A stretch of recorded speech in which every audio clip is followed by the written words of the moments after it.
మన సమాజంలో కడియం పెట్టుకుంటే అది కేవలం స్టైల్ కోసం లేదా రౌడీయిజం కోసమని కొందరు అపోహపడుతుంటారు.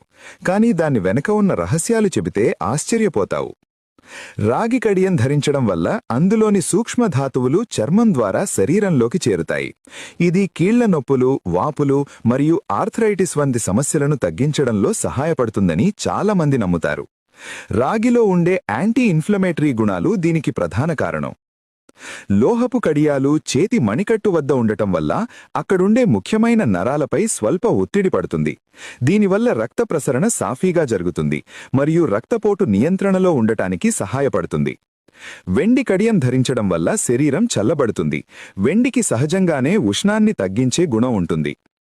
రాగి మరియు వెండి లోహాలకు హానికరమైన బ్యాక్టీరియాను చంపే శక్తి ఉంది. పూర్వకాలంలో అందుకే వీటిని ధరించేవారు. ఇది ఇమ్యూనిటీ పెంచడానికి పరోక్షంగా తోడ్పడుతుంది. ఆయుర్వేదం ప్రకారం లోహాలు శరీరంలోని శక్తిని క్రమబద్ధీకరిస్తాయి. వెండి కడియం ధరించడం వల్ల మనస్సు ప్రశాంతంగా ఉంటుందని, నెగటివ్ ఆలోచనలు తగ్గుతాయని నమ్ముతారు. జ్యోతిష్య శాస్త్రం ప్రకారం రాగి సూర్యుడికి, వెండి చంద్రుడికి ప్రతీకలు. వీటిని ధరించడం వల్ల ఆయా గ్రహాల అనుగ్రహం కలిగి మనిషిలో ఆత్మవిశ్వాసం పెరుగుతుందని చెబుతారు. మీరు ఏ కడియం వేసుకున్నారో కమెంట్ చేయండి. అలాగే అందరికీ తెలిసేలా ఈ ఇన్ఫర్మేషన్ షేర్ చేయండి.